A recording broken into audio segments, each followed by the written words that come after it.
जब इस लड़के ने पानी पीते हुए गॉब्लिन्स का एक ग्रुप देखा तो उसने सीधा उन पर मुक्कों या किसी हथियार से हमला नहीं किया। उसकी जगह उसने अपनी स्किल इस्तेमाल की, इन्वेंट्री खोली और पोकेमॉन बॉल जैसी एक चीज बाहर निकाली जिससे वह अपना गॉब्लिन स्लेव समन कर सके। उसने उसे सीधा उनकी तरफ फेंका, लेकिन किस्मत ने साथ नहीं दिया। वो बीच रास्ते में ही गिर गया। ये बिल्कुल वैसा नहीं था जैसा होना चाहिए था, और जितना हमारा एमसी चौंका उतने ही गॉब्लिन्स भी। अगले ही पल उन्होंने उसे देख लिया और मारने के लिए दौड़ पड़े। मजबूरी में उसे अपने हाथों से लड़ना पड़ा, लेकिन जल्दी ही साफ हो गया कि वो ज्यादा देर टिक नहीं पाएगा। तभी थोड़ी देरी के बाद समनिंग एक्टिवेट हुई और गॉब्लिन स्लेव आखिरी पल में आकर उसे बचा लेता है। बाकी गॉब्लिन्स उसके सामने टिक ही नहीं पाते। वो उन्हें बेरहमी से खत्म कर देता है, पीछे सिर्फ खून से भरा बैटलफील्ड छोड़ते हुए। जीत के बाद गॉब्लिन स्लेव और भी मजबूत हो जाता है, उसके सारे स्टैट्स बढ़ जाते हैं। लेकिन ये तो बस शुरुआत है। हमारे लड़के के पास आगे और भी समन्स अनलॉक करने का मौका है, और उसके लिए उसे ढेर सारे मॉन्स्टर्स मारने होंगे। वैसे भी मॉन्स्टर्स को मॉन्स्टर्स से हराने से ज्यादा मजेदार और क्या हो सकता है। लेकिन कुछ ही समय पहले तक हर कोई उसे पूरी तरह फेल मानता था। ऐसा इंसान जिसके पास हंटर बनने का कोई मौका नहीं था। आज किसी भी ग्रेजुएटिंग हंटर के लिए सबसे गर्व का दिन है, और हमारा लड़का भी इससे अलग नहीं। हंटर एसोसिएशन स्टेडियम में वो स्टेज पर कदम रखता है अपना बहुप्रतीक्षित हंटर लाइसेंस लेने के लिए, क्योंकि अब वो ऑफिशियली एक ई रैंक हंटर बन चुका है। उसके अंदर एम्बिशन भरी हुई है, क्योंकि यहाँ तक पहुंचने के लिए उसने अपनी पूरी जान लगा दी। वो लोवेस्ट रैंक अवेकनर है, यानी इस दुनिया में उसने शुरुआत ही हार्ड मोड पर की थी। उसे एक सामान्य अवेकनर से 2 गुना पढ़ना पड़ा, सिर्फ उस गैप को भरने के लिए जो उसकी कमजोर रैंक छोड़ती थी। लेकिन उसी मेहनत ने उसे डंजन्स और मॉन्स्टर्स के बारे में इतनी नॉलेज दे दी कि थियरी में वो लगभग सबसे ऊपर पहुंच गया। इस पल में उसे अपने ऊपर गर्व महसूस होता है। आखिरकार उसे एक असली हंटर बनने का अधिकार मिल रहा था। लेकिन तभी सर्टिफिकेट बांटने वाला ठंडा और घमंडी अटेंडेंट सब कुछ बर्बाद कर देता है। वो उसके सर्टिफिकेट को वहीं 2 टुकड़ों में फाड़ देता है, ये कहकर कि ई रैंक हंटर होना बेकार है। हॉनेल को भले ही टाइटल मिल गया हो, लेकिन इतनी लो स्टैंडिंग के साथ वो ऑफिशियल हंटर की तरह काम नहीं कर सकता। उसकी सारी थियोरेटिकल और टैक्टिकल नॉलेज बेकार मानी जाती है, क्योंकि उसके पीछे कोई हाई रैंक नहीं है।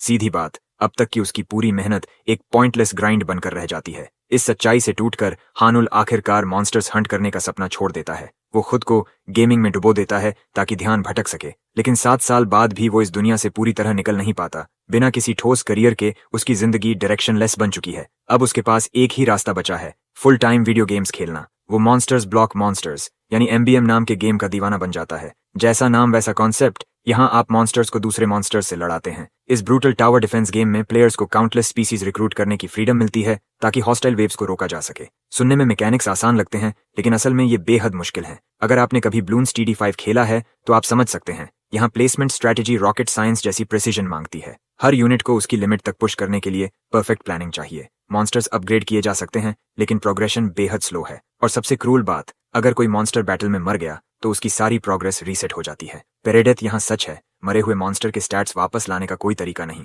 यही अनफॉरगिविंग मैकेनिक्स गेम प्ले को थ्रिलिंग बनाते हैं। लेकिन इसी वजह से गेम को बहुत हेट भी मिला और लोग इसे हिस्टोरिकली ट्रैश गेम कहने लगे। फिर भी अगर स्ट्रैटेजी फ्लॉलेस हो तो एक 1 स्टार गॉब्लिन से भी 3 स्टार ओगर को हराया जा सकता है। जैसा कहते हैं, एक इंसान का ट्रैश दूसरे का ट्रेजर होता है। हानो अपनी शार्प क्रिटिकल थिंकिंग की वजह से इस गेम को आसानी से बीट कर लेता है और लाइव स्ट्रीमिंग करके अच्छी कमाई भी करता है। इसी कारण एमबीएम कम्युनिटी में उसे एक हार्डकोर वेटरन का टाइटल मिल चुका है। मॉन्स्टर्स ही उसकी जिंदगी की आखिरी लाइफलाइन बन चुका था, खासकर तब से जब उसका हंटर करियर पूरी तरह क्रैश हो गया था। लेकिन अब ये रास्ता भी खत्म होने वाला था, क्योंकि आज इस गेम में उसका आखिरी दिन था। गेम डेवलपर्स ने सर्वर्स बंद करने का फैसला कर लिया था। इंटरनेट पर कीबोर्ड वॉरियर्स उसका मजाक उड़ा रहे थे और उसकी लॉयल कम्युनिटी सोच रही थी कि अब वो आगे क्या करेगा। सबको लगता था कि उसके पास वैलिड हंटर लाइसेंस होगा, इसलिए स्ट्रीमिंग छूट भी जाए तो कोई बड़ी बात नहीं। लेकिन सच्चाई बहुत कड़वी थी। वो एक्चुअली एक वर्किंग हंटर था ही नहीं। ये एहसास अंदर तक चुभता था। फिर भी वो ये बात किसी को बताना नहीं चाहता था। अपनी बेचैनी को दबाकर उसने तय किया कि आज आखिरी दिन है तो दिल खोलकर खेलेगा। गेम में इस वक्त एक स्पेशल इवेंट चल रहा था जिसे सिंपली द वेव कहा जाता था। ऑब्जेक्टिव सीधा था, अपने कासल को पोर्टल से निकलते एंडलेस मॉन्स्टर्स से बचाना। जिस वेव को ये वेटरन चैलेंज करने जा रहा था वो थी 700th वेव, जिसे अनचार्टेड टेरिटोरी कहा जाता था। अब तक कोई भी प्लेयर यहाँ तक पहुंच नहीं पाया था, इसलिए हनूल के अंदर एक्साइटमेंट और एंग्जाइटी दोनों साथ साथ चल रहे थे। जैसे ही उसने गेम लॉन्च किया, प्राइमोर्डियल गेट से मॉन्स्टर्स की एक विशाल भीड़ निकलने लगी। बीस्ट होर्ड तेजी से कासल की तरफ बढ़ रही थी और उसने तुरंत अपना लेवल 100 आर्चर डिप्लॉय किया। आर्चर ने शुरुआत में कुछ मॉन्स्टर्स गिराए, लेकिन इतनी बड़ी स्वॉर्म के सामने वो ज्यादा देर टिक नहीं पाया और पल भर में मारा गया। ये बड़ा नुकसान था। फिर भी हानुल ने उम्मीद नहीं छोड़ी। अगली यूनिट थी उसकी लेवल 130 सक्यूबस क्वीन, लेकिन किस्मत ने यहाँ भी साथ नहीं दिया। एक विशाल 3 हेडेड हाउंड ने उसे भी निगल लिया। धीरे धीरे उसकी सारी हाई रैंकिंग यूनिट्स खत्म होती गईं और आखिरकार उसकी डिफेंसेस पूरी तरह खाली हो गईं। सब कुछ खत्म लगता था। तभी गेम ने एक ऐसा ट्विस्ट फेंका जिसकी किसी ने कल्पना भी नहीं की थी। पहली बार 700th वेव चैलेंज करने पर एक स्पेशल कंडीशन एक्टिवेट हो गई और बैटलफील्ड पर एक कैरेक्टर जाग उठा, सॉवरेन। सॉवरेन एक majestic blue head sword night थी जिसका जेंडर तक अननोन था। हनूल इस सीन को देखकर हैरान रह गया। नॉर्मली सॉवरेन सिर्फ एनपीसी होते थे, बैकग्राउंड में खड़े रहने वाले कैरेक्टर्स जो कभी मूव नहीं करते, लेकिन इस बार सब अलग था। मॉन्स्टर्स की भीड़ कास्टल पर टूट पड़ी और सॉवरेन गेट के सामने शांत खड़ी रही, जैसे उसे किसी चीज का डर ही न हो। उसने अपनी तलवार निकाली और एक डिवाइन स्लैश मारा। रोशनी की एक लकीर निकली जिसने मॉन्स्टर्स को ऐसे काट डाला जैसे कोई फ्रूट निंजा का ओवर पावर्ड वर्जन चल रहा हो। हनूल, जिसने ये गेम हजारों बार खेला था, वो भी इस ताकत को देखकर मेस्मराइज्ड हो गया। अगली वेव आई और सॉवरेन हवा में छलांग लगाकर आर्केन लाइट छोड़ती है जिससे एनिमी रैंक्स पल भर में तबाह हो जाते हैं। वो लगातार मॉन्स्टर्स को खत्म करती रही जब तक बैटलफील्ड पर सिर्फ लाशों के ढेर नहीं बच गए। और फिर 700th वेव ऑफिशियली क्लियर हो गई। अपनी पूरी स्ट्रीमिंग करियर में हनूल सोचता था कि सॉवरेन्स का काम सिर्फ बैकग्राउंड डेकोरेशन होना है, लेकिन ये तो लिटरल चीट कोड निकला। वो इस अचीवमेंट को सेलिब्रेट करना चाहता था, मगर तभी उसे एहसास हुआ कि स्ट्रीम क्रैश हो चुकी थी। चैट में सिर्फ एक ही व्यूअर बचा था। वो मिस्टीरियस व्यूअर उसे धन्यवाद देने लगा, कहने लगा कि हनूल की वजह से अब वो हार्मनी में जी पाएंगे क्योंकि उसने उनके लॉर्ड को अवेकन कर दिया है। हनूल को समझ ही नहीं आया कि ये इंसान आखिर बक क्या रहा है, और तभी चीजें और भी अजीब हो गईं। उसके कमरे में अचानक एक आर्केन पोर्टल खुल गया और हवा में एक होलोग्राफिक सिस्टम विंडो दिखाई दी जिसमें लिखा था कि उसने एक नई स्किल अवेकन कर ली है। ये देखकर उसे अपने पुराने टीचर्स की बातें याद आईं। वो कहते थे कि ई रैंकर्स आमतौर पर डंजन सर्वाइव नहीं कर पाते, लेकिन बहुत कम लोग जिंदगी में बाद में नई स्किल्स अवेकन कर लेते हैं। ये फिनोमिनॉन इतना रेयर है कि इसे री अवेकनिंग कहा जाता है। ये समझते ही हनूल के अंदर नई आग जल उठी। उसे लगा कि जिंदगी ने उसे दूसरी चांस दी है और अब वो फिर से हंटर बनकर अपनी ग्रैंड कमबैक करेगा। लेकिन एक्साइटमेंट के बीच एक अजीब बात थी। रीअवेकनिंग के बाद भी उसका मेन स्टेटस विंडो बिल्कुल नहीं बदला था, और यही बात उसकी क्यूरियोसिटी को और ज्यादा बढ़ा रही थी। उसकी उम्मीद फिर से जाग उठती है जब एक दूसरी नोटिफिकेशन सामने आती है जो उसे उसकी नई स्किल की डिटेल्स देखने का एक्सेस देती है। समरी में उसे दो ऑप्शंस मिलते हैं, डील विद द सॉवरेन या कॉन्वर्सेशन विद द सॉवरेन। उसे दोनों का मतलब तक नहीं पता, फिर भी बिना ज्यादा सोचे वो एक ऑप्शन चुन लेता है। वो सिलेक्ट करता है डील विद द सॉवरेन, लेकिन स्किल एक्टिवेट होने से ठीक पहले एक फ्लैशिंग रेड अलर्ट सामने आ जाता है जिसमें लिखा होता है कि रिक्वायर्ड कंडीशन पूरी नहीं हुई है। हनूल पूरी तरह फ्रस्ट्रेट हो जाता है। अभी लगा था कि वो अपने सपने के एक कदम करीब पहुंच गया है, और अगले ही पल उसे 2 कदम पीछे धकेल दिया गया। मॉनिटर की हल्की रोशनी उसके दिमाग में एक नया आइडिया जगाती है। वो तय करता है कि उस अकेले व्यूअर से सवाल करेगा जो पहले क्रिप्टिक बातें कर रहा था। जैसे ही वो स्ट्रीम दोबारा चालू करता है, वही व्यूअर तुरंत ऑनलाइन आ जाता है। आसान बनाने के लिए चलो उसे व्यूअर 1 कह देते हैं। हनूल स्ट्रीम को लॉक कर देता है ताकि चैट सिर्फ 1-on-1 रहे, और फिर वो सीधे अपने सवाल दागना शुरू कर देता है। क्योंकि ये यूजर ठीक उसी पल आया था जब उसकी रीअवेकनिंग हुई, हनूल को यकीन था कि जवाब इसी के पास है। बिना घुमाए फिराए वो पूछता है, क्या तुम्हें मेरी रीअवेकनिंग के बारे में कुछ पता है? उसकी हैरानी की सीमा नहीं रहती जब व्यूअर 1 हाँ में जवाब देता है। हनूल हमेशा मानता था कि अवेकनिंग इंसानों के कंट्रोल से बाहर की चीज है। क्या स्क्रीन के उस पार बैठा ये अजीब एंटिटी ही उसकी रीअवेकनिंग के पीछे है? वो अगला सवाल करता है, आखिर क्यों? कोई अननोन बीइंग एक वॉश्ड अप गेमर को दूसरा मौका क्यों देगा?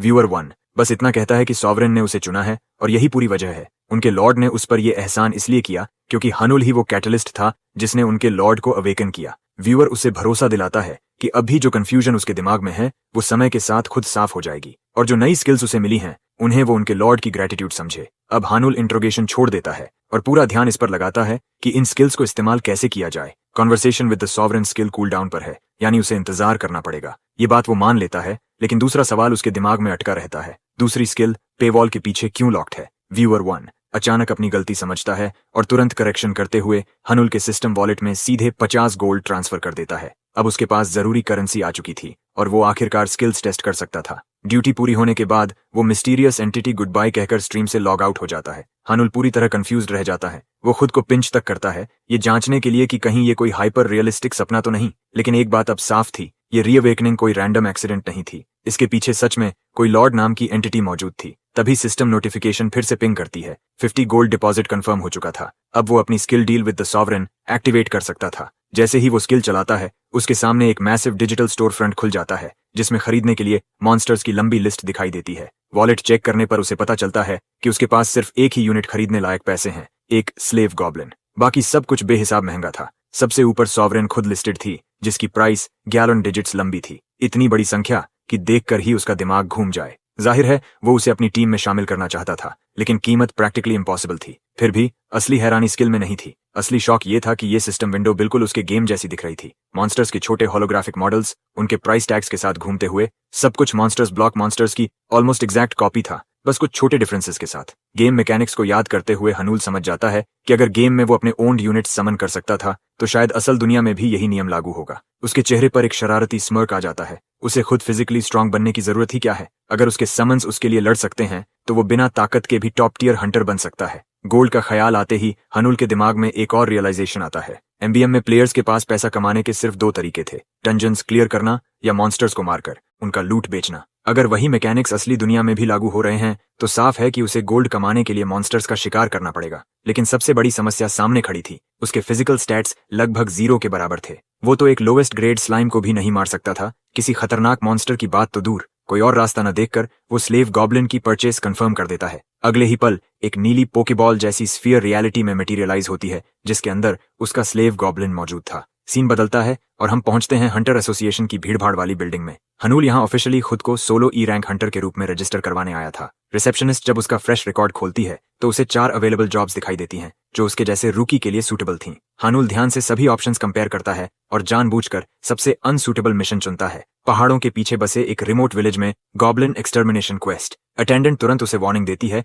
कि उस इलाके में इमरजेंसी सपोर्ट पहुंचना नामुमकिन है। अगर सिचुएशन बिगड़ी तो वो पूरी तरह अकेला होगा। लेकिन यही तो हनूल चाहता था। अभी उसे किसी भी तरह अनवांटेड अटेंशन अट्रैक्ट नहीं करनी थी। अटेंडेंट को उस पर थोड़ा तरस आता है, जैसे कोई इतना युवा लड़का अपनी जान खतरे में डाल रहा हो। फिर भी वो उसका स्टेटस अपडेट करती है। बायोमेट्रिक वेरिफिकेशन के बाद रजिस्ट्रेशन प्रोसेस पूरा हो जाता है और वो प्रॉमिस करती है कि मिशन डिटेल्स उसे मैसेज कर दिए जाएंगे। हनूल अब ऑफिशियली डिप्लॉयमेंट के लिए क्लियर था और उसके अंदर एक्साइटमेंट चरम पर थी। रिमोट विलेज पहुंचते ही कमीशन देने वाला बूढ़ा आदमी उसे देखकर दौड़ता हुआ आता है। वो बेहद थैंकफुल था कि किसी हंटर ने उसकी रिक्वेस्ट एक्सेप्ट की। आखिर इतनी कम पेमेंट के लिए इतनी दूर आने को कोई तैयार नहीं होता। फिर भी बूढ़े के चेहरे पर चिंता साफ दिखाई देती है। उसे शक था कि इतना दुबला पतला लड़का उन खतरनाक क्रीचर्स को अकेले कैसे संभालेगा। हनूल उसकी सिंसेरिटी को समझते हुए कॉन्फिडेंट स्माइल देता है और भरोसा दिलाता है कि वो उन वाइल्ड क्रीचर्स को अब गांव को परेशान नहीं करने देगा। जंगल के अंदर जहां गॉब्लिन नेस्ट होने की बात कही गई थी, हनूल को एक अजीब नजारा दिखता है। गॉब्लिन्स जंगली और हिंसक लगने की जगह स्ट्रीम के किनारे आराम से पानी पी रहे थे,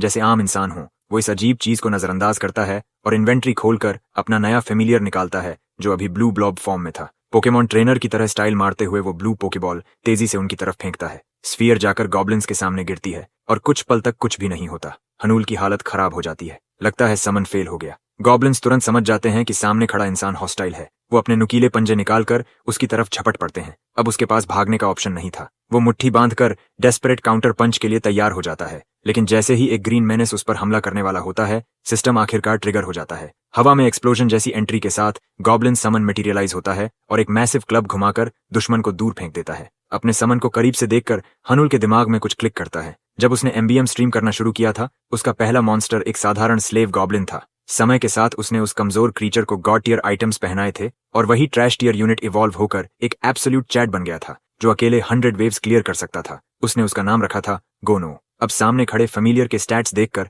हनूल की आंखें फैल जाती हैं। ये वही top tier A rank equipment पहने हुए था जिसे उसने सालों ग्राइंड करके हासिल किया था। अब उसे पूरा यकीन हो गया, ये सच में उसका गोनो ही था जो अब असली दुनिया में जिंदा हो चुका था। गोनो पूरी तरह बर्जर्क मोड में चला जाता है। सामने खड़े 2 गॉब्लिन्स को लिटरली टुकड़ों में फाड़ देता है। तीसरा गॉब्लिन अपनी बची खुची अक्ल लगाकर जान बचाने के लिए उल्टी दिशा में भागता है, लेकिन उसकी किस्मत खराब थी। गोनो के पैरों में Raven's wing beat shoes equipped थे और वो बिजली की तरह फ्लैश करते हुए उसके पीछे दौड़ पड़ा। फेमिलियर बिजली की तरह क्लियरिंग पार करता है और आखिरी गॉब्लिन को चीखने का मौका तक दिए बिना 2 टुकड़ों में बांट देता है। हनूल वहीं खड़ा रह जाता है, उसका मुंह खुला का खुला। उसने कभी सच में महसूस ही नहीं किया था कि रियलिस्टिक सेटिंग में गानो कितना डरावना और ताकतवर लग सकता है। खतरा खत्म होते ही खून से सना फेमिलियर अपने मास्टर के पास लौट आता है और एकदम प्यारा पपी डॉग फेस बनाकर सिर पर पैट मांगने लगता है। हनूल फिर से स्पीचलेस हो जाता है। उसने कभी सोचा भी नहीं था कि किसी मॉन्स्टर का इतना होलसम साइड भी हो सकता है। तभी सिस्टम चाइम करता है। गो का अफेक्शन लेवल अभी 20 आउट ऑफ 100 है। नोटिफिकेशन ये भी बताती है कि मैक्सिमम अफेक्शन पर एक नई स्किल अनलॉक होगी।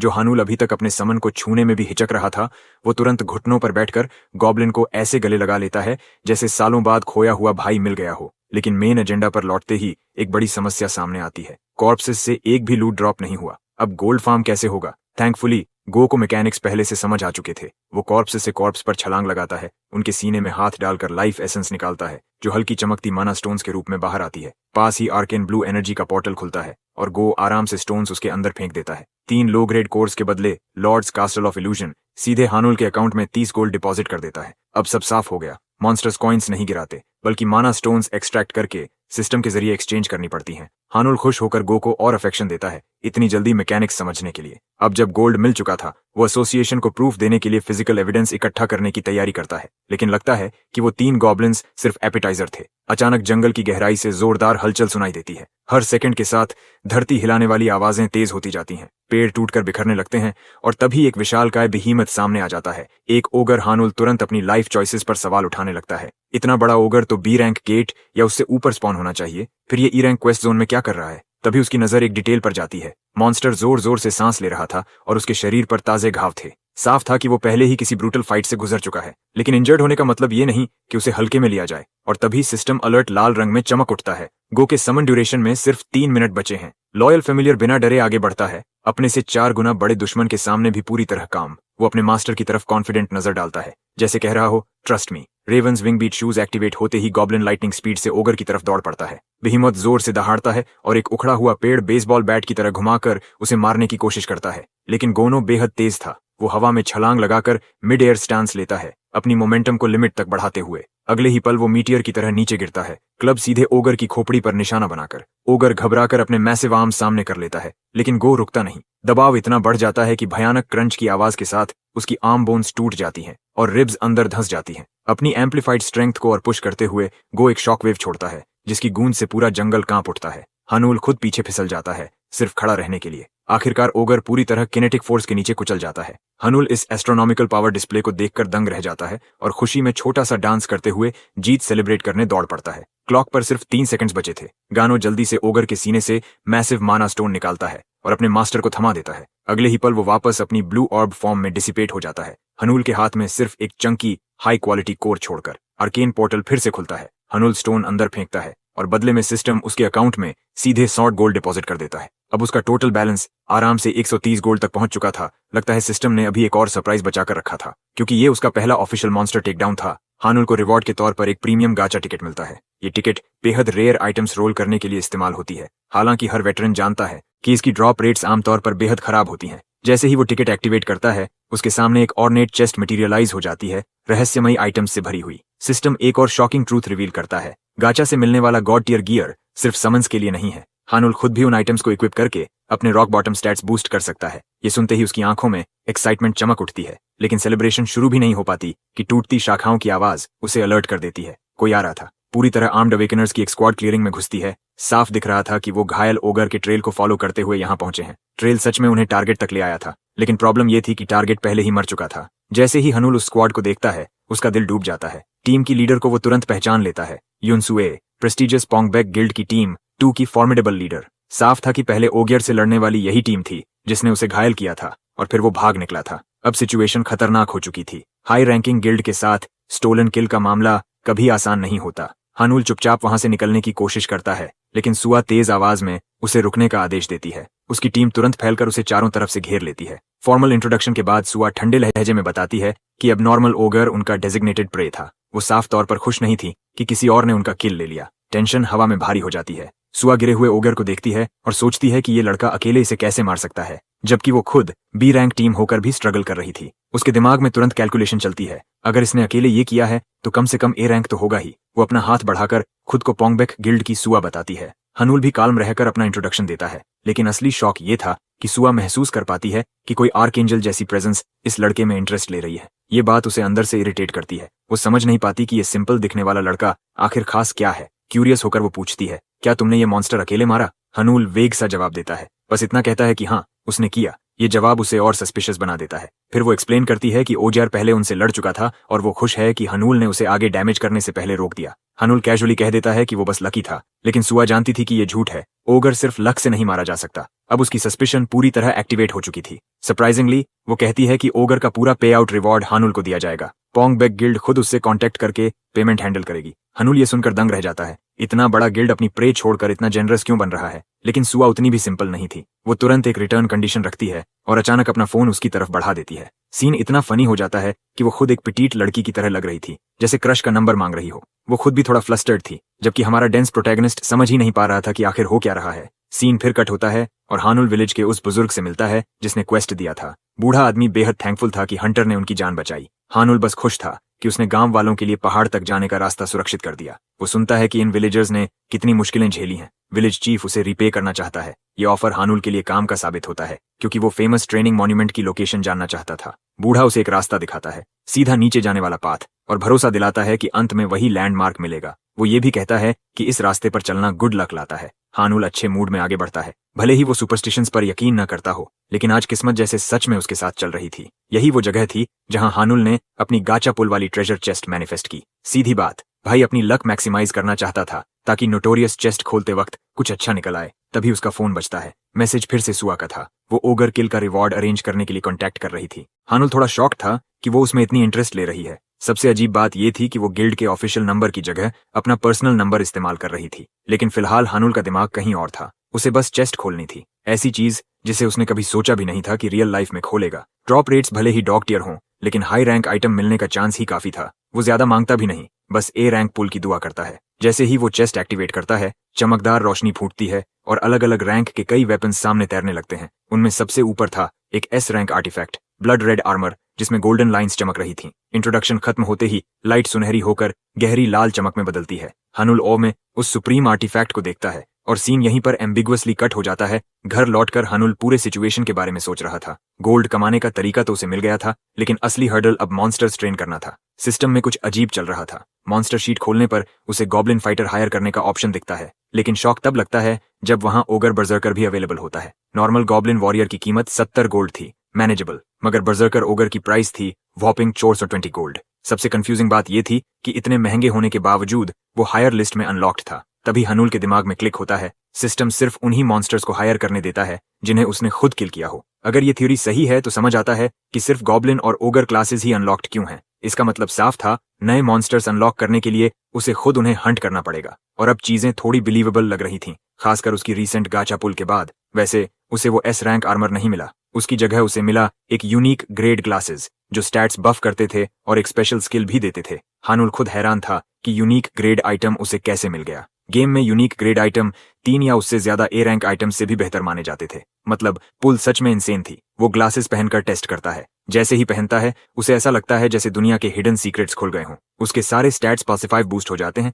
और एक नई स्किल अनलॉक होती है, सेजेस आई। ये स्किल दिन में 2 बार यूज की जा सकती है और टारगेट के स्टैट्स ऑफ स्किल्स रिवील करती है। बेसिकली अप्रेजल या स्कैनिंग स्किल जैसा। हानुल इस बूस्ट से बेहद इंप्रेस्ड होता है। अगर वो एनिमीज के एग्जैक्ट स्टैट्स देख सकता है तो हंटिंग बहुत आसान हो जाएगी। लेकिन ग्लासेस उतारते ही उसके मन में डाउट्स आने लगते हैं। सिस्टम उसे इतना फेवर क्यों कर रहा है? आखिर उसे ही क्यों चुना गया? ये सवाल उसके दिमाग में घूमने लगता है। और तभी सिस्टम अचानक वार्निंग ब्लास्ट कर देता है। स्क्रीन पर लगातार नोटिफिकेशंस बरसने लगती हैं। इनकमिंग वेव की अलर्ट। हानुल शॉक में स्क्रीन देखता है और उसके चेहरे का रंग उड़ जाता है। गेम में न्यूली एडेड 7th और फर्स्ट वेव सिर्फ 10 मिनट में शुरू होने वाली थी। उसे तो ये भी नहीं पता कि डिफेंसेस कैसे प्रिपेयर करे। उसके दिमाग में बस हेलफायर जैसी मॉन्स्टर आर्मीज की इमेज घूम रही थी, जो वेव शुरू होते ही उस पर टूट पड़ेंगी। ये ऐसा था जैसे लेवल 1 थक को फाइनल बॉस के सामने खड़ा कर दिया जाए। हानुल पैनिक में आ जाता है और वेव डिक्लाइन करना चाहता है, लेकिन सिस्टम साफ वार्निंग देता है, अगर वो मॉन्स्टर इन्वेजन में फेल हुआ तो कासल ऑफ इल्यूजन्स डिस्ट्रॉय हो जाएगा और उसके साथ उसकी सारी पावर्स भी खत्म हो जाएंगी। और यहीं से असली खेल शुरू होने वाला था। हानुल के सामने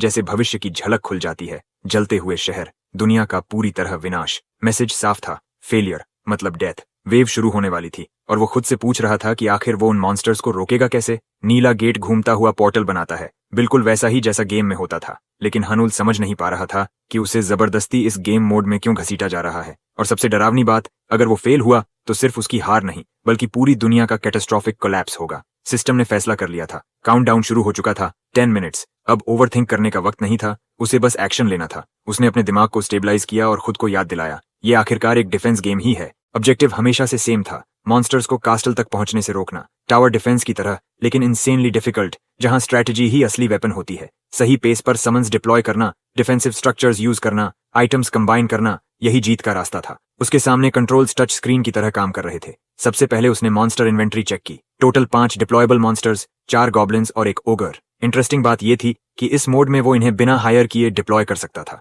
उसने सॉवरेन की पावर एक्सेस करने की कोशिश की, लेकिन अनअवेलेबल। फिर उसने गोल्ड खर्च करके एक्स्ट्रा ट्रूप्स लेने की कोशिश की, मगर सिस्टम ने सीधा ब्लॉक कर दिया। वेव नोटिफिकेशन के बाद कोई चेंजेस अलाउड नहीं थे। हानुल को सच में लगने लगा कि सिस्टम उसे सैबोटाज कर रहा है। और तभी असली नाइटमेयर सामने आया। 701st वेव का एनिमी लीडर था काउंट गुलार, साथ में उसकी elite unit dragon children, total 61 dragons, और खुद काउंट एक 6 star monster. Star ranks combat power और पोटेंशियल दिखाते थे, और अगर स्टार गैप ज्यादा हो तो वीकर साइड लिटरली क्रश हो जाती है। प्रॉब्लम ये थी कि हानुल की पूरी स्क्वाड 1 स्टार मॉन्स्टर्स की थी। 6 स्टार एनिमी के सामने ये प्रैक्टिकली सुसाइड था। एक सिंगल ड्रैगन भी उसकी पूरी टीम साफ कर सकता था। उसके पास एक्स्ट्रा गोल्ड नहीं, स्ट्रॉन्गर मॉन्स्टर्स नहीं, कुछ भी नहीं। तभी सिस्टम एक बेनिफिट देता है, एक डिफेंसिव स्ट्रक्चर और एक आइटम जो उसकी सारी फोर्सेस पर अप्लाई होगा। सुनने में मदद लगती है, लेकिन हानुल को इंसल्ट जैसा महसूस होता है, जैसे सिस्टम कह रहा हो जा अब इसी में क्लियर कर। लेकिन वो वेटरन था, इस कर्स्ड गेम को उसने सालों खेला था। पैनिक छोड़कर उसने एनवायरनमेंट मैनिपुलेट करना शुरू किया। टाइम तेजी से भाग रहा था।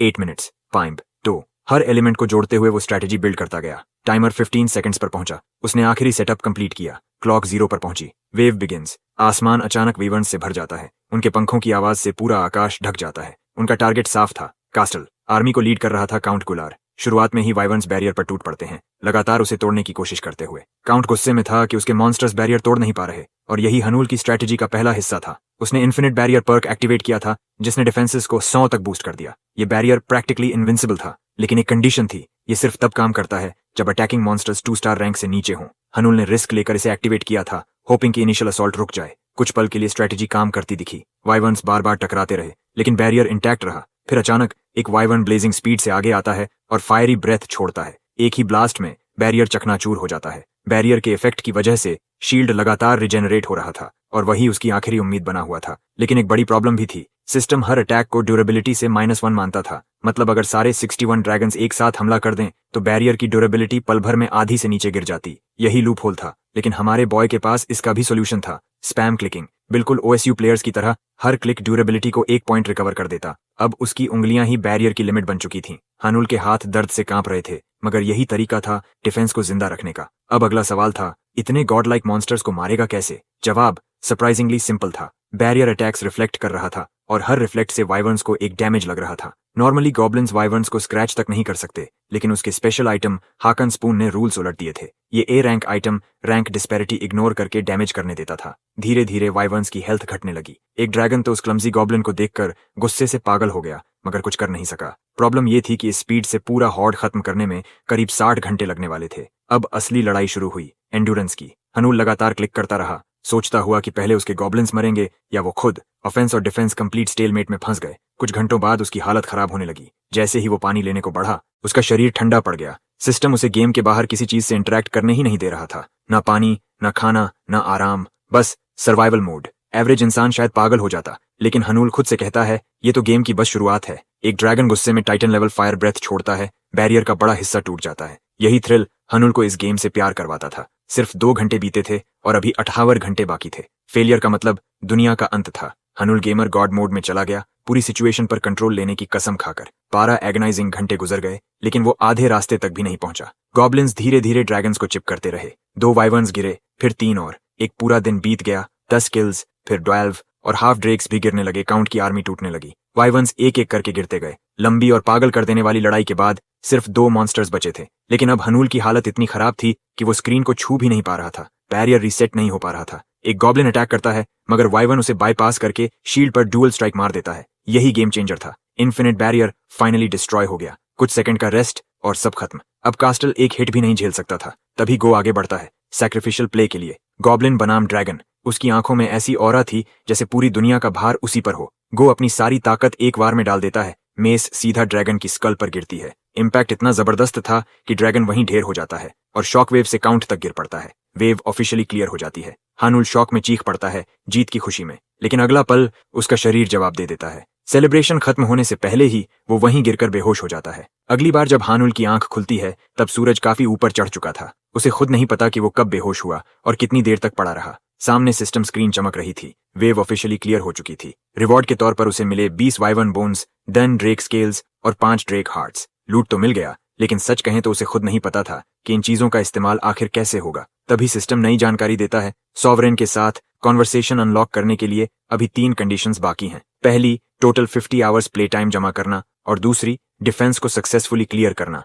हनुल को यह भी नहीं पता कि उस कॉन्वर्सेशन का पर्पस क्या है। फिर भी वो खुश था कि 2 कंडीशंस ऑलरेडी क्लियर हो चुकी हैं, यानी फीचर अब ज्यादा दूर नहीं था। फिर आता है फाइनल रिवॉर्ड। स्क्रीन अचानक तेज रोशनी से चमक उठती है। पूरा कमरा उजाले में डूब जाता है। उसी पल कैमरा उसके फोन पर जाता है और शॉकिंगली उसे सुआ की 7 मिस्ड कॉल्स दिखाई देती हैं। सीन शिफ्ट होता है पोंगबेक गिल्ड में। सुआ का भाई पूरी सिचुएशन समझने को तैयार नहीं था। एक सपोजिडली ई रैंक हंटर ने ओगर को मार दिया, उसके लिए ये मजाक जैसा था। लंबा चौड़ा आदमी जैसे एनबीए का प्लेयर सीधा हनूल को फ्रॉड मान रहा था, लेकिन सुआ इंसिस्ट करती है कि हनूल की रीअवेकनिंग की रूमर्स फैल चुकी हैं। सू ह्युक इस बात को मानने को तैयार नहीं, क्योंकि रीअवेकनिंग बेहद रेयर होती है। तभी एंट्रेंस पर हनूल खुद दिखाई देता है, जल्दी जल्दी भागते हुए। वो माफी मांगता है कि इतने दिनों अनअवेलेबल रहा, लेकिन सू ह्युक का एटीट्यूड अभी भी गर्म था। आखिर उसकी बहन को 3 दिन इंतजार करवाया गया था। सुआ तुरंत अपने भाई को चुप करवाती है। हनूल इस इंटरेक्शन को देखकर समझ जाता है कि दोनों भाई बहन हैं। सुआ उसे ओगर रिवॉर्ड और पेमेंट सेटलमेंट समझाती है, लेकिन हनूल पहले एसोसिएशन रिपोर्ट कंप्लीट करना चाहता है। वो सब स्टाफ डेस्क पर पहुंचते हैं,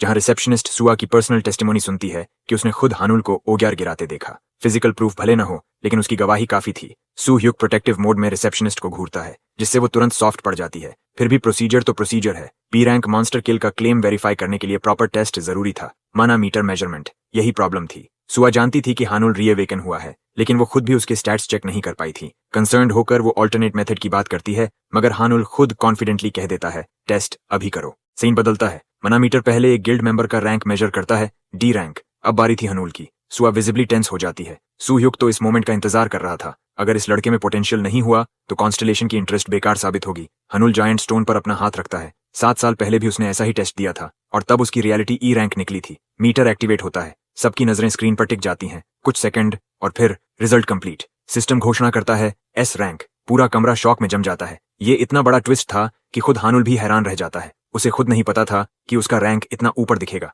असल बात ये थी कि फाइनल रिवॉर्ड में उसे एक नई स्किल मिली थी, लॉर्ड्स आफ्टर इमेज। ये स्किल पिछले वेव के स्ट्रॉन्गेस्ट मॉन्स्टर के स्टैट्स टेम्पररी तौर पर प्लेयर को दे देती है। ड्यूरेशन सिर्फ 30 मिनट्स और दिन में सिर्फ एक बार यूज हो सकती है। मतलब हनूल ने काउंट गुलार के स्टैट्स बोरो किए थे। स्किल एक्टिवेट होते ही उसकी पावर एस रैंक लेवल तक पहुंच गई, और यही परफेक्ट टाइमिंग थी माना मेजरमेंट के लिए। अब सबकी नजरों में एक नया सवाल था, क्या हानुल सच में एस रैंक है? दुनिया को कुछ भी अलग महसूस नहीं होता? बाहर से देखा जाए तो हानुल बस एक नया एस रैंक रूकी लग रहा था। सुआ और उसका भाई दोनों शॉक में थे, यहाँ तक कि सुयुक भी अपनी झिझक के बावजूद उसे कॉम्प्लीमेंट देने पर मजबूर हो गया। मेजरमेंट खत्म होते ही ऑफिशियली कंफर्म हो गया कि ओग्यार को हराने वाला वही था। गिल्ड का एक मेंबर कहता है, बस यही प्रूफ चाहिए था। हानुल सिबलिंग्स को थैंक्स कहता है और जाने लगता है, लेकिन तभी सुयुक उसे रोककर कॉफी पर बात करने का इनविटेशन देता है, वो भी वाइस गिल्ड लीडर की तरफ से। ये काफी बड़ा ऑफर था और आसपास खड़े लोग तुरंत इंटरेस्टेड हो गए, लेकिन हमारा बॉय एक्स्ट्रा स्मग मूड में था। वो कैजुअली ऑफर रिजेक्ट कर देता है, कहता है कि गिल्ड की इन्फॉर्मेशन के लिए उसे सिर्फ सुआ काफी है। इतना कहकर वो वहां से निकल जाता है और पीछे सुआ का भाई लिटरली स्पीचलेस रह जाता है। घर लौटते ही हानुल देखता है कि उसका चेहरा न्यूज पर छाया हुआ है। हंटर एसोसिएशन ऑफिशियली उसका रैंक बी रैंक अनाउंस कर रही थी। वजह सिंपल थी, एसोसिएशन रूल्स के मुताबिक कोई हंटर एक बार में 3 रैंक से ज्यादा जंप नहीं कर सकता। स्ट्रीम शुरू होती है और चैट में लोग फिर से उस ट्रैश गेम पर जोक्स मार रहे होते हैं। हानुल कूल बनकर एक्ट करता है जैसे वो खुद उस न्यूज वाला इंसान नहीं है। व्यूअर्स क्रेजी हो रहे थे उस मिस्टीरियस एस रैंक के लिए, जिसने सुयुक को भी इंप्रेस कर दिया। रूमर्स चल रही थीं कि शायद वो गिल्ड ज्वाइन करेगा, और साथ ही ये भी कि उसने ऑफर रिजेक्ट कर दिया। चैट में हाइप बढ़ती देख हानुल कहता है कि उसके पास नया कंटेंट है, Hunter related content. Surprisingly viewers उतने एक्साइटेड नहीं होते। इंटरेस्ट जगाने के लिए वो उनसे सजेशन मांगता है, कौन सा डंजन क्लियर किया जाए। चैट इंस्टेंटली एक्सप्लोड हो जाती है। लोग शॉक्ड थे कि वो रेड एक्सपीरियंस स्ट्रीम करने की बात कर रहा है, क्योंकि हंटर्स के लिए कॉन्फिडेंशियलिटी एग्रीमेंट होता है। हानुल क्लैरिफाई करता है कि वो रेड स्ट्रीम नहीं करेगा, बस क्लियरेंस सर्टिफिकेट दिखाकर स्टोरी सुनाएगा। व्यूअर्स को आइडिया पीक लगने लगता है। गिल्ड्स जो डंजन्स के सीक्रेट्स छुपाते हैं अब एक स्ट्रीमर की वजह से एक्सपोज हो सकते थे। एक viewer mad dragons nest suggest करता है, दूसरा 50,000 डोनेशन फेंककर जायंट्स किचन मांगता है, तीसरा 1 मिलियन डोनेशन डालकर स्पाइडर्स फॉरेस्ट में क्वीन को हराने की डिमांड करता है। डोनेशंस की अमाउंट देखकर हानुल खुद घबरा जाता है। वो सबको काम रहने को कहता है। तभी स्क्रीन पर सबसे ऊपर नोटिफिकेशन चमकती है, 10 million donation. Chat literally explode हो जाती है। सब सोचते हैं कोई वेल फैन आ गया, लेकिन असल में ये सॉवरेन का असिस्टेंट था, वही मिस्टीरियस व्यूअर 1। हनूल हैरान रह जाता है और पूछता है कि इतनी बड़ी रकम के बदले उसे कहाँ जाना है। जवाब आता है, गार्डन ऑफ मेडिटेशन का डीपेस्ट पार्ट। चैट तुरंत पैनिक में चली जाती है। ये जगह डेथ ट्रैप मानी जाती थी। गार्डन ऑफ मेडिटेशन के 3 सेक्टर्स थे, एंट्रेंस, लेक और deepest part. Entrance relatively safe hunting ground था, लेक असली नाइटमेयर था, और डीपेस्ट पार्ट वहां क्या है ये कोई जानता ही नहीं। कोई भी लेक पार नहीं कर पाया था, सिर्फ सुयुक ही सबसे आगे पहुंचा था। और डीपेस्ट पार्ट वहां क्या है ये कोई जानता ही नहीं। कोई भी लेक पार नहीं कर पाया था, सिर्फ सुयुक ही सबसे आगे पहुंचा था, लेकिन वो भी अपनी लिमिट पर रुक गया था। अब हानुल से वही मिशन मांगा जा रहा था जो प्रैक्टिकली इम्पॉसिबल था। व्यूअर 1 क्लियर करता है कि उसे पूरा डंजन क्लियर करने की जरूरत नहीं, बस डीपेस्ट पार्ट तक पहुंचना काफी होगा। इससे डिफिकल्टी थोड़ी मैनेजेबल लगती है, साथ ही प्रॉमिस भी, अगर डंजन पूरी तरह क्लियर हुआ तो एक्स्ट्रा सपोर्ट मिलेगा। बाकी व्यूअर्स लगातार मना करते हैं। सबको लगता है कि कंटेंट के नाम पर स्ट्रीमर को मौत की तरफ भेजा जा रहा है। हनुल खुद सिचुएशन की सीरियसनेस समझता है, लेकिन वो डिसाइड करता है कि डीपेस्ट पार्ट तक जाकर वापस लौटना शायद पॉसिबल हो। और फिर एक बात और, व्यूअर 1 खुद चाहता था कि वो डंजन कंप्लीट करे और उसके पीछे सपोर्ट देने का वादा भी कर चुका था। हनुल इस मिशन को लेकर अंदर से बिल्कुल एक्साइटेड नहीं था, लेकिन आखिरकार वो जोर से बोल देता है, I am ready. Scene shift होता है हंटर ब्यूरो में। रिसेप्शनिस्ट उसकी रिक्वेस्ट प्रोसेस कर रही थी, गार्डन ऑफ मेडिटेशन को सोलो एक्सपीडिशन पर चैलेंज करने की। जैसे ही उसे पता चलता है कि हनुल डीपेस्ट पार्ट तक जाना चाहता है, वो तुरंत वार्निंग देती है कि ये उसकी जिंदगी का सबसे डेंजरस जर्नी होगा। हनुल बस कहता है, प्रोसेस कर दीजिए। इनिशियली उसे 1 हफ्ते बाद का स्लॉट मिलता है, लेकिन वो इंसिस्ट करता है कि क्लियरेंस जल्दी चाहिए। आखिर उसे सोलो जाना है, पार्टी अरेंज नहीं करनी। रिसेप्शनिस्ट उसे अगले दिन का स्लॉट दे देती है, सुबह 4 बजे। अपॉइंटमेंट सेट हो जाती है और हनुल वहां से निकल जाता है। बिल्डिंग से बाहर निकलते ही 2 लोग उसका रास्ता रोकते हैं,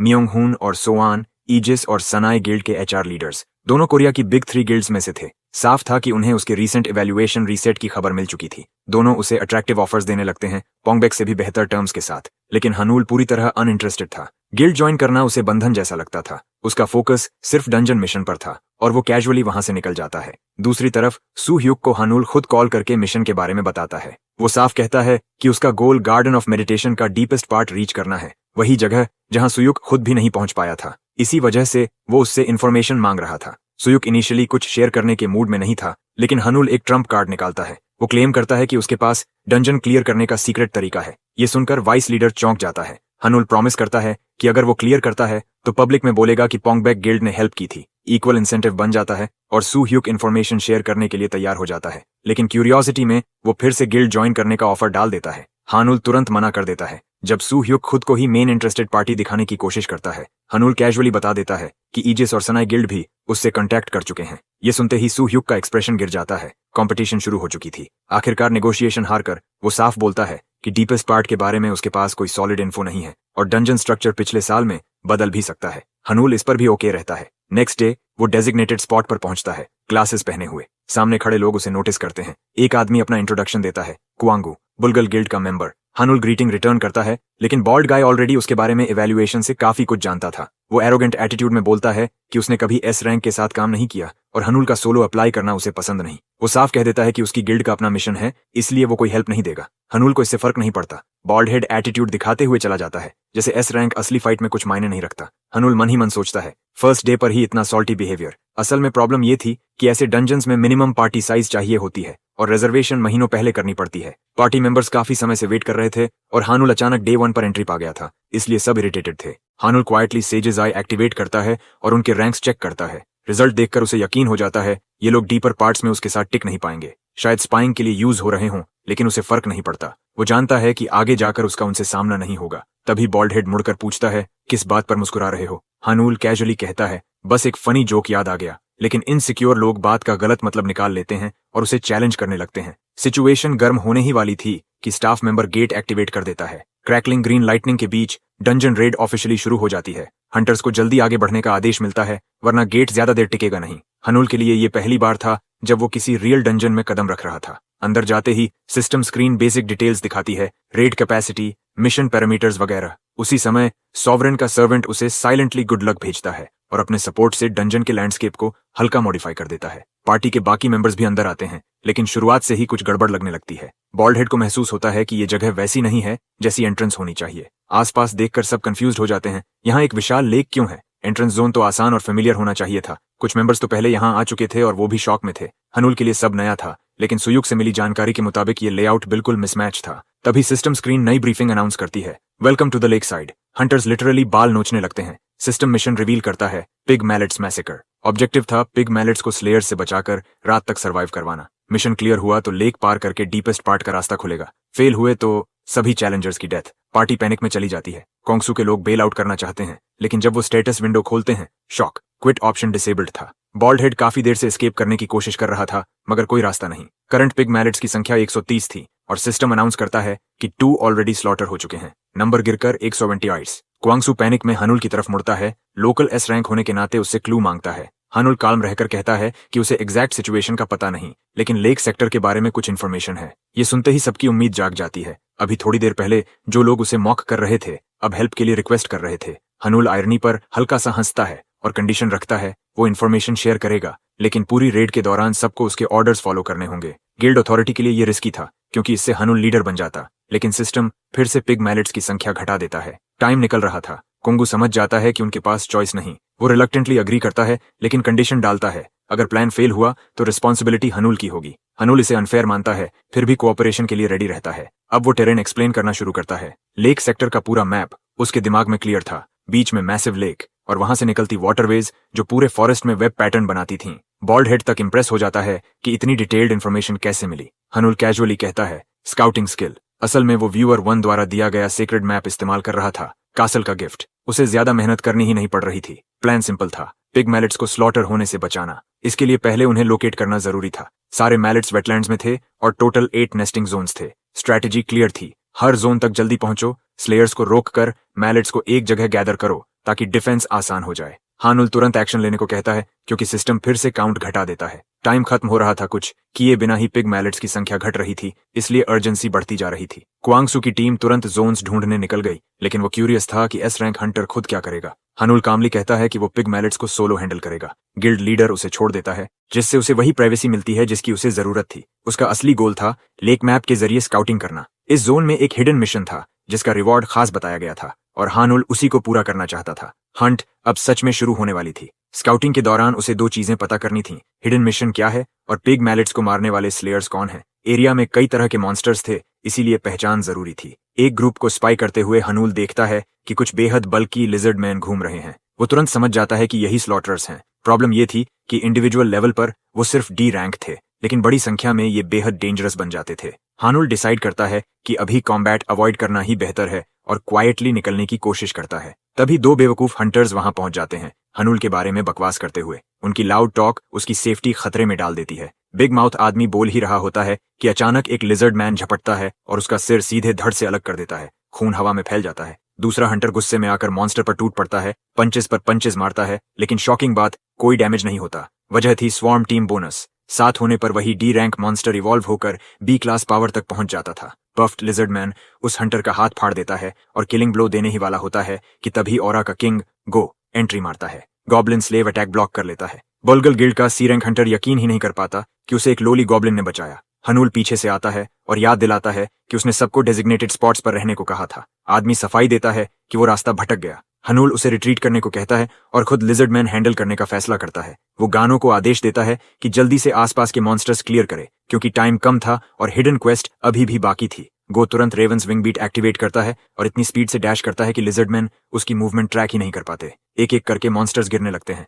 हनुल दूर खड़ा स्पेक्टेटर की तरह फाइट एंजॉय करता है। नंबर ज्यादा होने के बावजूद उसे पता था कि ये लिजर्ड्स गानों के सामने टिक नहीं सकते। तभी एक लिजर्ड स्मार्ट बनकर हनूल पर डायरेक्ट अटैक करने कूद पड़ता है। हनूल तुरंत लॉर्ड्स आफ्टर इमेज एक्टिवेट करता है और काउंट गुलार के स्टैट्स बोरो कर लेता है। आधे घंटे के लिए एस रैंक स्ट्रेंथ मिलते ही वो मॉन्स्टर को ऐसे उड़ा देता है जैसे कुछ था ही नहीं। तब तक गो बाकी सारे लिजर्ड साफ कर चुका था। हनूल अपने गॉब्लिन सर्वेंट को प्रेज करते हुए सिर पर पैट देता है। इंटरैक्शन थोड़ा सूस लग रहा था, लेकिन एक्सपेक्टेड तरीके से गॉब्लिन ब्लश कर जाता है और अफिनिटी +10 बढ़ जाती है। बाद में हनूल माना स्टोन्स बेचता है और इजी गोल्ड कमाता है। पहली बार लिजर्ड मैन स्टोन बेचने पर लॉर्ड्स कासल ऑफ इल्यूजन उसे बोनस रिवॉर्ड भी देता है। उसी पल सिस्टम नोटिफिकेशन आता है, हर एक्स्ट्रा 10 मिनट्स के लिए सिर्फ 5 गोल्ड देकर समन एक्सटेंड किया जा सकता है। हनूल को यह सिस्टम का चीप मूव लगता है, लेकिन उसके पास कोई दूसरा ऑप्शन भी नहीं था। सोचने का मौका भी नहीं मिलता कि अचानक जमीन हिलती है और पिग मैलेट्स का एक विशाल हर्ड उसकी तरफ दौड़ता आता है। हनूल के माथे पर पसीना आ जाता है। इतने सारे इजी टारगेट्स को कंट्रोल कैसे करे। तभी गो आगे बढ़ता है और पिग मैलेट्स से डायरेक्टली कम्युनिकेट करता है। गॉब्लिन इमोशनल स्पीच देता है, अपने मास्टर की तारीफ करते हुए कहता है कि हनूल सच में उन्हें बचाना चाहता है। पिग मैलेट्स रो पड़ते हैं और ग्रेटिट्यूड में हनूल की तरफ दौड़ते हैं। देखते ही देखते वो शेपर्ड की तरह पूरे हर्ड को गाइड करने लगता है। सिचुएशन सेटल होने के बाद हनूल स्काउटिंग जारी रखता है और गो के साथ हर लिजर्ड मैन स्पीशीज को खत्म करता चलता है। लेकिन जब वो मैना स्टोन्स बेचने की कोशिश करता है, सिस्टम रेड वार्निंग दिखाता है, कासल फंड्स पूरी तरह खत्म हो चुकी है। अब वो और स्टोन सेल नहीं कर सकता जब तक फंड्स रिस्टोर न हो। हनूल शॉक में पड़ जाता है। उसे पता चलता है कि हर स्पीसीज के मॉन्स्टर्स कमांड करने की लिमिट होती है। अब लिजर्ड मैन हंट करना टाइम वेस्ट था, इसलिए वो रुक जाता है। वो काउंट करता है कि उसने खुद करीब 68 पिग मैलेट्स बचाए हैं, जबकि सिस्टम टोटल सेव्ड नंबर 70 दिखाता है। इसका मतलब बुलगल गिल्ड ने सिर्फ 10 बचाए। अचानक पिग मैलेट्स अजीब बिहेवियर करने लगते हैं और सब एक साथ दौड़ते हुए प्लेयर्स को लेक के सेंटर की तरफ ले जाने लगते हैं। सिस्टम अनाउंस करता है, स्लेयर्स ने हंटिंग रोक दी है, नाइट ऑफिशियली फॉल हो चुकी है, मिशन क्लियर। 70 पिग मैलेट्स बचाने पर हिडन ऑब्जेक्टिव भी कंप्लीट हो गया। बुलगल गिल्ड के मेंबर्स राहत में चिल्लाते हैं, सोचते हैं नाइटमेयर खत्म हो गया।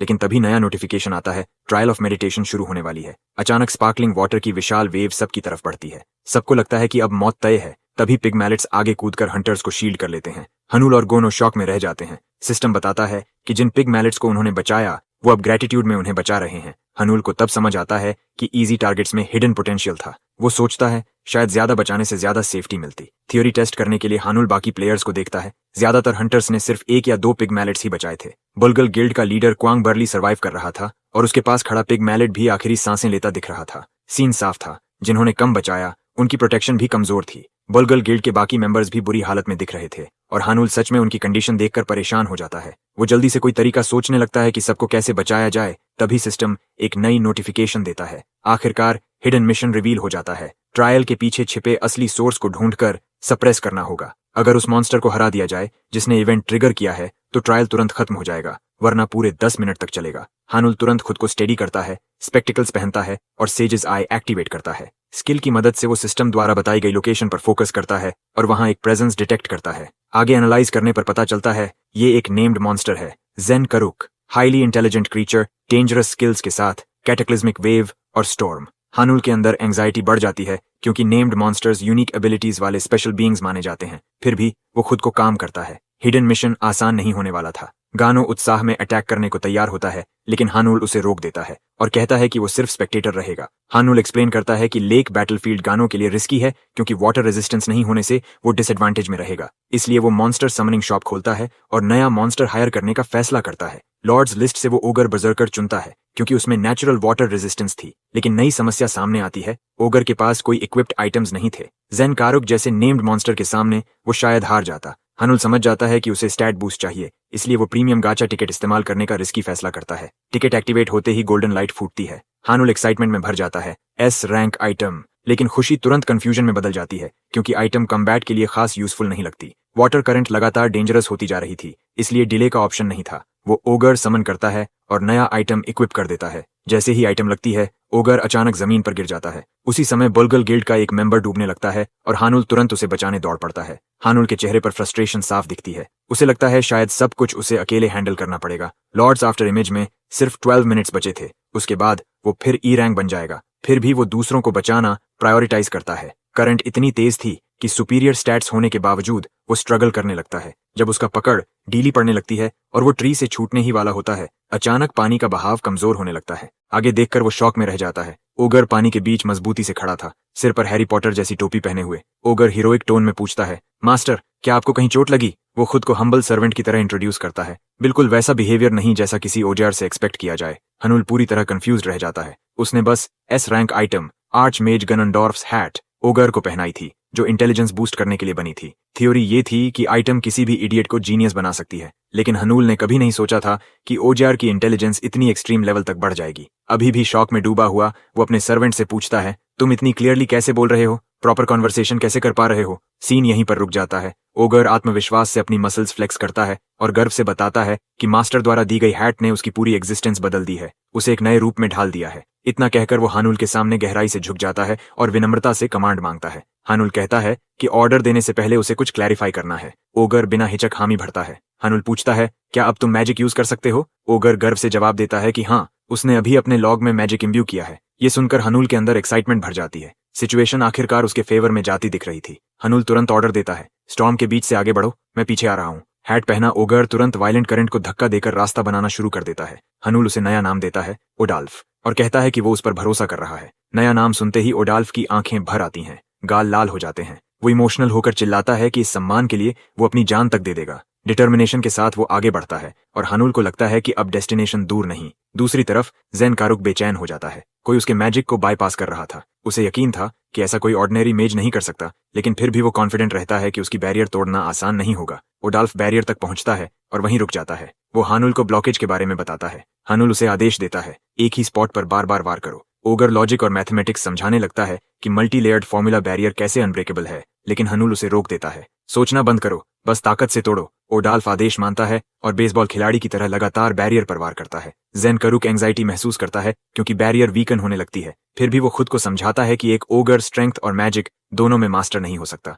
वो अपनी बैरियर की तारीफ करता ही रहता है और अचानक बैरियर टूट जाती है। जेन करुक शॉक में पड़ जाता है। उसके लिए ये ऑलमोस्ट इम्पॉसिबल था। एक ओगर मेज कैप पहने ओडल्फ को देखकर वो सोचने लगता है कि कहीं ये ओगर शामन तो नहीं। हनुल पूछता है, क्या तुम जेनरुक हो? लेकिन लिजर्ड जवाब नहीं देता। वो सीधा अटैक मोड में चला जाता है, सोचते हुए कि ओगर ने बहुत माना खर्च कर दिया होगा और अब वो एडवांटेज में है। जैसे ही वो डेडली स्पेल कास्ट करने वाला होता है, हनुल ओडल्फ को लॉन्ग रेंज स्पेल से इंटरप्ट करने का आदेश देता है। हनुल फायरबॉल जैसी किसी चीज की उम्मीद करता है, लेकिन ओडल्फ बस अपना लॉग उठाकर सीधे जेनकारुक पर फेंक देता है। लिजर्ड एरोगेंस में हंसता है, सोचता है कि कोई मैजिक उसकी बैरियर नहीं तोड़ सकता। उसे लगता है अटैक फेल होगा, लेकिन अगला ही पल असली लॉग उसके सिर पर जा लगता है। उसका कॉन्फिडेंस कांच की तरह टूट जाता है और वो वहीं कोलैप्स हो जाता है। फाइट इंस्टेंटली खत्म। हानुल अपने सर्वेंट को देखकर कहता है, ये स्पेल कम और लकड़ी फेंकना ज्यादा लग रहा था। ओडल्फ तुरंत माफी मांगता है और कहता है कि उसने अभी प्रॉपर स्पेल सीखे ही नहीं है। सीन शिफ्ट होता है पोंग गिल्ड हेडक्वार्टर्स में। वहां गिल्ड लीडर पर दबाव डाला जा रहा था कि newly awakened S rank hunter Hanul को जल्दी हायर करो, वरना राइवल गिल्ड्स उसे छीन लेंगी। गिल्ड लीडर उनकी बात सुनकर भी डिसमिसिव रहता है। उसके लिए एक और एस रैंक हंटर कोई बड़ी बात नहीं थी, क्योंकि उसके पास पहले से काफी ताकतवर हंटर्स मौजूद थे। मीनवाइल डंजन में जेनकारुक डिफीट हो चुका था। ओडॉल सावधानी से माना स्टोन उठाकर हानुल के पास लाता है। हानुल उसकी मेहनत की तारीफ करता है, लेकिन ओडॉल विनम्रता से कहता है कि सब कुछ मास्टर की गाइडेंस की वजह से हुआ। क्रेडिट को लेकर दोनों हल्की बहस करते हैं और फिर हानुल स्पेशल सोलस्टोन कासल को बेच देता है। कासल रिवॉर्ड्स कैलकुलेट करता है, स्पेशल जोन डेवलपमेंट परमिट, एक और गाचा टिकट और थोड़ा गोल्ड, जो फंड्स कम होने की वजह से रिड्यूस्ड था। इसके साथ हानुल को फ्यूचर वेव डिफेंस में जेनकारुक समन करने की एबिलिटी भी मिल जाती है। वो रिवॉर्ड्स बाद के लिए चेक करने का सोचकर वापस लौटने लगता है। लौटकर वो देखता है कि बल्गल गिल्ड की ब्लू हेयर्ड फीमेल हंटर ही कॉन्शियस है। वो तुरंत पूछती है कि क्या उसने सबको बचा लिया और ग्रेटिट्यूड जताती है। हानुल बाकी मेंबर्स के बारे में पूछता है और उसे बताया जाता है कि सब जिंदा हैं और ट्रीटमेंट चल रहा है। तभी गिल्ड लीडर क्वांग आता है। पहले तो लगता है जैसे वो हमला करने वाला हो, लेकिन अचानक घुटनों पर गिरकर हानुल को थैंक्स कहता है। वो डंजन में पहले की बैड बिहेवियर के लिए माफी भी मांगता है। हानुल खुद हैरान रह जाता है। उसे उम्मीद नहीं थी कि ये मसल हेड कभी अपोलोजाइज करेगा। वो क्वांग को उठाकर कहता है कि अपने लोगों का ख्याल रखो, उन्हें अभी तुम्हारी जरूरत है। दोनों हैंडशेक करते हैं। क्वांग की आंखों में आंसू आ जाते हैं और वो डेट रिपे करने का वादा करता है। सिस्टम अनाउंस करता है कि ट्रायल ऑफ मेडिटेशन क्लियर हो चुका है और हंटर्स को चॉइस दी जाती है, वापस लौटो या डीपर एरिया में आगे बढ़ो। अनकॉन्शियस हंटर्स ऑटोमेटिकली बाहर भेज दिए जाते हैं। क्वांग जब सुनता है कि हानुल रुकने वाला है तो उसे मनाने की कोशिश करता है कि अभी रिट्रीट कर लो और बाद में फुल प्रिपरेशन के साथ लौटना, लेकिन हानुल अपने मॉन्स्टर्स दिखाता है और बताता है कि उसके पास रिलायबल टीममेट्स हैं। ये देखकर क्वांग डर जाता है और समझ जाता है कि हानुल सच में आगे बढ़ने वाला है। सब उसे धन्यवाद देकर बाहर चले जाते हैं, जबकि हानुल अकेला डंजन कंप्लीट करने के लिए आगे बढ़ता है, ऐसा फीट जो अब तक किसी ने नहीं किया। हिडन मिशन क्लियर होने की वजह से सिस्टम बताता है कि स्टैंडर्ड रिवॉर्ड्स के साथ उसे स्पेशल रिवॉर्ड भी मिलेगा। सीन फिर शिफ्ट होता है चोकंग की तरफ, जहां उसे फिर से कन्विंस किया जा रहा है कि नए एस रैंकर को हायर करना जरूरी है। वाइस हेड मायोंगहन और उसकी बहन रीजंस बताते हैं, लेकिन लीडर इंसिस्ट करता है कि ऑफिशियली वो अभी बी रैंक है, इसलिए अर्जेंसी नहीं है। तभी इमरजेंसी नोटिफिकेशन आता है, रेड पैटर्न डंजन डिटेक्टेड। इसका मतलब डंजन ब्रेक की पॉसिबिलिटी बहुत ज्यादा है। लोकेशन देखकर सब चौंक जाते हैं। गार्डन ऑफ मेडिटेशन, वही जगह जहां हानुल गया था। लीडर तुरंत वहां जाने का फैसला करता है। कुछ घंटों बाद गिल्ड लीडर और उसकी टीम डंजन साइट पहुंचती है। फोर्स बताती है कि डंजन रेड पैटर्न में शिफ्ट हो चुका है, सिविलियंस इवैक्यूएट कर दिए गए हैं और इमरजेंसी के लिए पुंगबच गिल्ड की हेल्प चाहिए। मायोंगहन अंदर के हंटर्स के बारे में पूछता है। ब्लैक सूट वाला अधिकारी बताता है कि 6 हंटर्स बाहर आ चुके हैं, लेकिन एक हंटर डीपेस्ट पार्ट में चला गया है। तभी एजिस गिल्ड का लीडर और सनोरे गिल्ड का लीडर भी पहुंच जाते हैं। सब शॉक्ड और क्यूरियस हैं, पहली बार कोई सिंगल हंटर डीपेस्ट पार्ट तक पहुंचा है। सब सोचते हैं ये कौन हो सकता है, और फिर ब्लैक सूट वाला कंफर्म करता है उस हंटर का नाम है हानुल।